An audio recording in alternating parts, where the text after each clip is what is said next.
It was the YouTube phenomenon that got 45 million hits. It's the story of two men who lovingly raised a lion called Christian and released him back into the wild, being told that the animal would never remember them. Well, what happened at their reunion a year later in 1971 captivated the entire world. Take a look. I wish you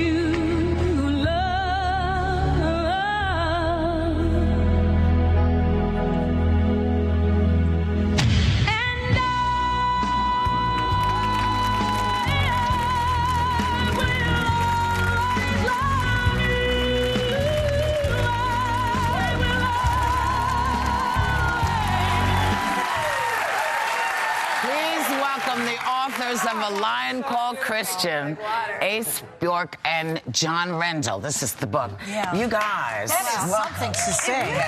It's so beautiful. Every time I see it, it messes me up. Yeah. Now, my first question to you is kind of dopey.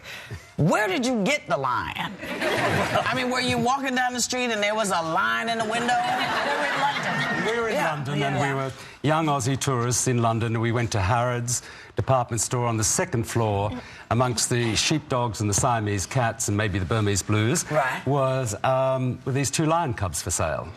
And we draw card for Christmas. Yep. Why would they sell lion cubs in a department store? Well, it was legal then. It was pre the Endangered Species Act, so you could buy a lion legally at that stage. Wow. And so y'all just bought them and said, let's raise the cub. An impulse buy. It was. And that's 40 years that So he you was bought been them. in Wait your a minute, family. so We just bought the male because the female was rather scratchy. Oh, so you thought the male was Very funny. Look at that. Stop that. Get off that picture, you. Oh, my God. It's so funny because, you know, we did... Just looking at this, when seeing this, like you said, it was so emotional. Going back that day, I just want to know what was in your mind when you saw him, you know, coming towards you. Did you notice recognition right away? Yeah. Yeah, he ran to us with real recognition and with such eagerness that, and making excited grunts that we recognized. So we knew that he was really excited to see us. But did you worry that Christian might not recognize you? I mean, he could. You look like meat, you know.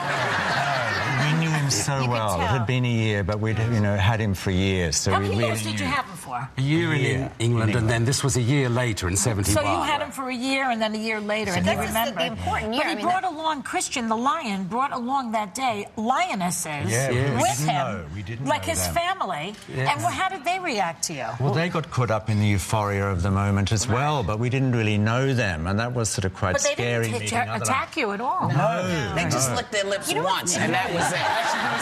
They did try and ambush us once, though, and really? Christian whooshed them away. Yes. Did you have a litter box at home when you had them?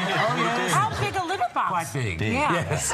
But they're very clean animals, so he got the message very quickly. But they're not like kitty cats. No. I know. This is the biggest. Because he started out at what, 35 pounds? Correct. And then he got to, what is it, 185 pounds. In the first, At the first year. Now, at some point, though, were you ever afraid he could, you know, because dogs come off their leash. Were you ever afraid he might come off the leash and attack somebody? Well, he was only ever on the leash when we took him out of the shop into the car to take him to the garden to exercise. It was for his safety. But we never tried to train him to a leash. We'd never do that. And you weren't worried that he would ever get out and hurt anybody? You just always... Well, we made sure he couldn't. Yeah. But it was a huge responsibility, so we were always preempting anything, It's one funny step ahead of him. Because people would think, you know, when they originally saw this video, there were so many people who thought this can't be real. They thought this was superimposed. They thought this love transcended anybody's expectation of how this relationship could exist. But he also had a great sense of humour. And sometimes we'd be driving along in the car and he'd sit in the back and he'd be looking out the window and people would think,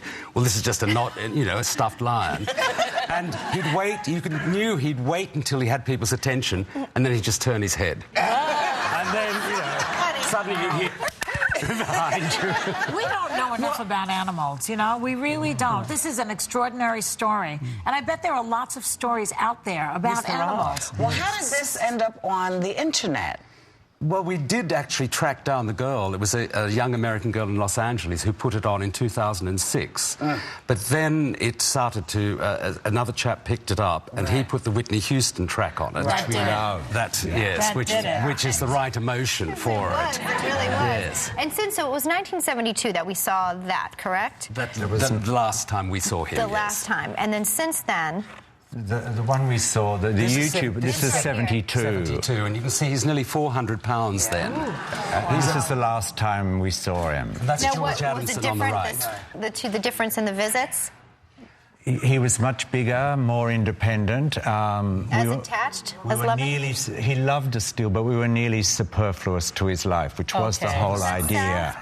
No, because he'd returned to the wild and he had the world's lion expert keeping an eye on him, so we were just so pleased. So you didn't feel a loss? Do you think you might ever try to find him again, or do you wonder what has happened to He Christian? would only have lived 9 or 10 in the wild. It was too long ago. Yes. Too long ago. He had the opportunity of a natural life. Yes. And the fact that he disappeared into the wild was the perfect solution. And we never heard any terrible stories about him being poached or anything, because if he had been, he was so big. George Adamson thought he was possibly the largest lion in Kenya. He'd never missed a meal, remember? Really? Yeah. That someone would have boasted that they'd done something. So we don't know. It was rather nice never knowing, just presuming he... Well, he's out there. He's out there. He's walking around in the... You did the right thing. His My genes son. are out there, because Yes. George heard him mating every 20 minutes for 2 days. Yes. Well, he'd been in your house for all that year and had nothing. So he went wild when you let him The out. other thing that we want to say is that this is not a good idea for folks to do. And we know because we've seen what can happen with wild animals. So now there are laws in place where you can't just go into a supermarket, a Walmart, or into Harrods. But we're really glad that you did, because this is one of those things that if you're having a bad day, just put it on. You can find it on YouTube. Oh, it's so touching. Thanks to Ace and John for coming. And the book is called Christian, A Lion Called Christian. It's in stores, and all of you are taking home a copy.